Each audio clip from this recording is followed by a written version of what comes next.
as to what she went through with her own experience as a child and why she founded One Love. And I want to share that with you today. So thanks, Kim, first for talking to me about One Love and your history as a child. I'd love to share and understand more what it was like growing up for you. Take me back to you even being a baby. Well, I was adopted when I was really little, so I started out as I was in an orphanage in Korea from the time of birth until I think I was adopted around 8 months old, and so I believe that I was abandoned at the orphanage, and so they don't even really know if my birthday is when my birthday is because they just kind of guessed based on my size for when I might have been born. So that's kind of where it began for me. And then at a very young age, I was fortunate enough to be adopted by an amazing, loving family and was flown over to Minnesota. Okay. So you were in an orphanage and your now family, your parents now found you and adopted you when you were still a baby. Yes. Okay. Yes. And your whole life, this has sort of been in your mind as, I'm assuming, where did I come from? What was the story behind how I was in an orphanage? And why do you feel you were chosen to have this experience and come to America and have a family? Why you versus some other children? You know, that's something that I don't know the answer to. And honestly, that's one of the reasons why I'm so passionate about helping out kids that are homeless or that are, in dire need is because I don't know why that I got so lucky that I was chosen. I've, for the first time in a couple of years ago, I had the privilege of traveling to Haiti and was at an orphanage for the first time in my life.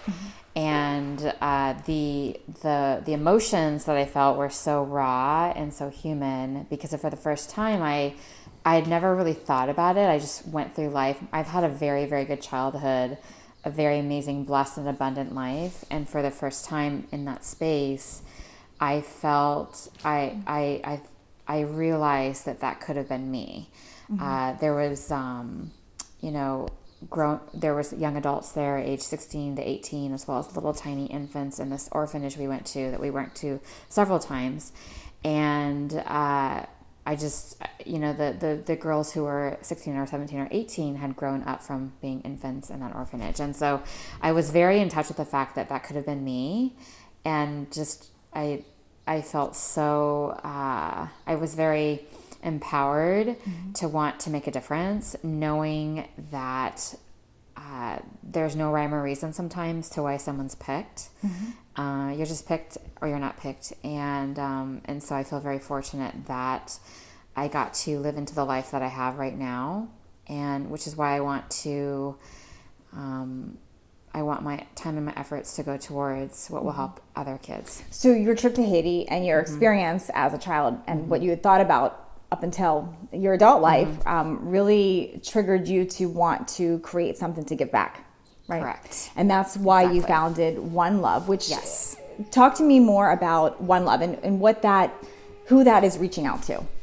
So One Love is an organization that's all about connecting with local and global youth organizations that are already in place, and drawing awareness to what they do, as well as raising significant amounts of money to support those particular organizations that are already out there doing really amazing things to help our homeless population. Okay, because the homeless kid population is pretty large in the United States, and you must have been shocked yourself to learn of this experience. You're connected to homeless, but you're saying, gosh, I've seen this in Haiti, but and I experienced it in South Korea, but wow, just even in our own backyard and in the United States, it's just an overwhelming amount. Now, with homeless kids, especially in the United States, what are some of the things that happens if you're a homeless kid? Obviously, there's no security, and I know there's a greater rate of depression, but talk to me about that. What goes on if you are a homeless child?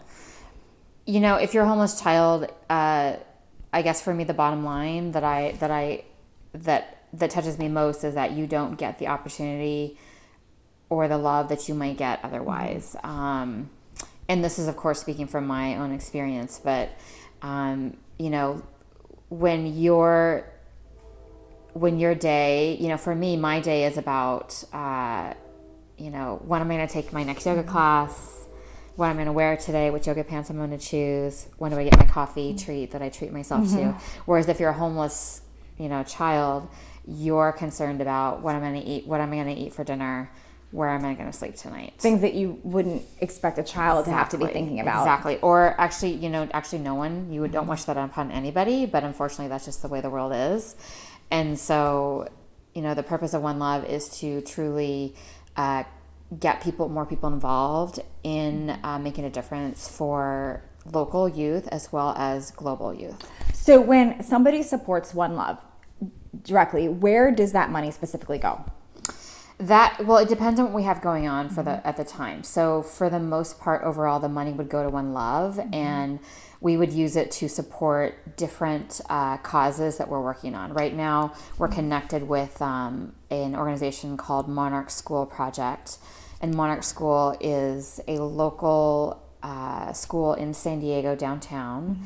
And they educate kids impacted by homelessness. Okay. And so it depends on actually kind of the moment when you're donating your money for the projects that we're working on. But that's our main project right now. But the whole goal is always to help homeless children. Absolutely, 100%. Get an education, and I'm assuming have access to healthier food and an education about that, and a support system. Correct? Okay. Yes. We also, One Love also connects with a couple other organizations. One is called San Diego Youth Services. And they've been around for over 40 years. They've helped over 500,000 kids on the streets in San Diego. And so we support them as far as, you know, and it varies, though. It depends on what they need. So they reach out. We have a communication to where, you know, rather than us offering something up to them, we find out what they need first, and then we try to fulfill that need. So it really depends on what the organizations need to, in order for how we involve ourselves to support that. Okay.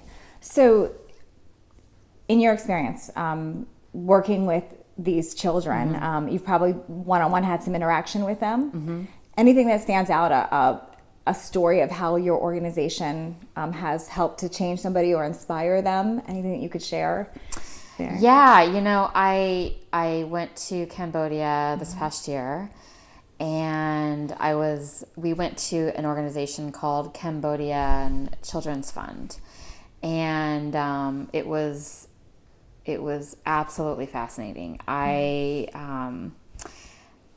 It was actually in an odd way, it was more powerful for me to be in that organization than when I went to my first time at an orphanage in Haiti. And I'm not sure exactly why, but it was such it's an organization that works with kids that are primarily homeless. They also they're also a space for kids to sleep. We went and saw the rooms. They've got bunk beds everywhere and things like that. Plus they're an education center. Plus I believe they provide art as well. And just a whole gamut of programming to support the kids in their growth. And so for me, when I went there, I was just so choked up the entire time because I saw so many kids. I mean, there's like 2,000 kids in this organization running around and playing and having fun and being happy. And so through that visit, we ended up, the organization has we've taken on sponsorship of a child in Cambodia. And so that's one of the more recent things that we've started to do, is to really look at how we can expand our wings, not just locally, but globally as well, to make a bigger impact. So to sum up One Love, and I want to share where people can actually help support this, but if you were to say the mission of One Love, what would be the main mission of what your goal is with One Love? The main mission of One Love is to get people involved, to be a part of what we're doing so that we can have bigger wings in order to make a bigger impact, although the focus is always going to be homeless children. Okay. So essentially the mission of One Love is to touch as many children as we can. the more people that are involved with our mission, the more children we're able to impact in terms of, what can we do to make sure that they experience opportunity as they get older? What can we do to make sure that they feel loved and they get hugs and squeezes when they're little? What can we do to make sure they get the right nourishment so they grow up healthy? What can we do to make sure that they get a good, fair education, so that they're able to be socially active, to contribute, to be a part of society as they grow. And that's important. Obviously, education is very important, but the missing link that I love that One Love touches on is, even with an education system, if a child isn't getting the proper nourishment and the proper security at home, and they don't have a safe environment to go to, that education is sort of, it doesn't get well received by the child, because they don't have that support network to help them. I mean, if you're hungry trying to learn in school, right. So I love that One Love addresses all of that, and really looks at the whole homeless epidemic, something you want to help with. How can people get involved? What can they do to help? Yeah, so that's how people can get involved is they can follow us. They can be a part of our events. They can come to our events. They can volunteer. We're always accepting monetary donations, of course. I will never leave that part out, given that we're a nonprofit. We're always needing donations, always needing sponsorship, and needing money, as well as we love people to spread the One Love word. So talk about us, tell your friends, get people involved, and go to our website right here below, www.onelovesandiego.org. Okay, so going below to onelovesandiego.org, you let people learn more about the organization, where you can get involved, also what's going on locally and what you can do to help. And you do have social media pages so people can follow and see. Okay, great. Yes. We're up on Facebook, Pinterest, and Instagram. Great. So thank you, Kim. So One Love organization would love to get you involved. Anything helps. The kids need it from you. Thanks for listening.